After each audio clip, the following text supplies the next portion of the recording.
Let's begin by ensuring Microsoft Visual C++ is properly installed on your computer. In the Windows search bar, Windows 10 or 11, type Appwiz.cpl and press Enter to open Programs and Features. In this list, locate Microsoft Visual C++. Right-click on it, select Change, then click Repair. Confirm by selecting Yes and wait for the repair process to finish.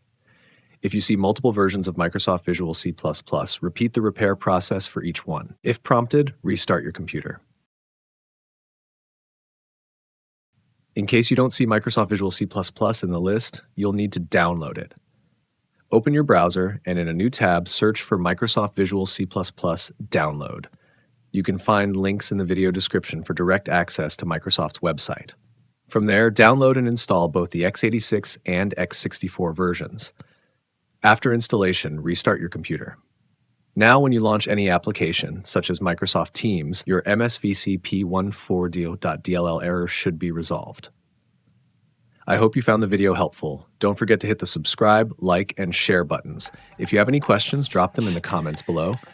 As always, thanks for watching, and I'll see you in the next video.